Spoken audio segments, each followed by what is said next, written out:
Hey guys, quick story time. So kanina may na-receive akong tawag from Kingstar Digital Marketing. Ganda ng pangalan, di ba? Kingstar Digital Marketing. Foreigner pa yung nakausap ko. Sabi, may pagagawa lang daw sila sa aking 3 task at kikita raw ako ng 150 pesos.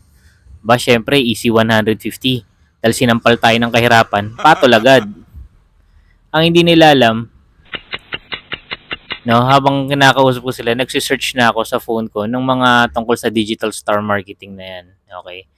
So, habang nagsisearch ako, sabi, kailangan daw, kontakin nila ako sa Viber. Sabi ko, bakit hindi nyo ako kontakin sa TikTok? Sabi nila, hindi daw, kailangan daw Viber. O, di sige, bigay hilig. So, yun na nga. Converse sa Viber, binigyan ako ng 3 task. Unang task, mag-follow sa Philippine Star. Uy, safe. Dyaryo yan eh. National newspaper yan. Safe. Pangalawa, mag-follow ako sa JNT Express. O, kilala natin yan. Okay? Kung mahilig ka mag-shop online, imposibleng hindi mo nakasalamaho ang mga taga JNT. So, safe pa rin. Okay? Pangatlo, eto na. Hindi nila alam ko na. Kasi nga, habang nagko-converse kami sa Viber, nanonood na ako ng videos dito sa TikTok tungkol sa scam na to. Yun. Dapat raw may kontakin ako sa Telegram para makuha ko yung 150. Nagbigay pa ng invitation code. Aba, social, may pa invitation code pa. So, ito na. So, ito na nga. So, kinonta ko. Yan. Hiningi yung details ko. Hindi pa ako nagbibigay ng details. Tapos sabi, kailangan raw Gcash. Kasi wala akong Gcash. Kasi talagang wala akong Gcash. Okay. Meron ako, yung isang platform.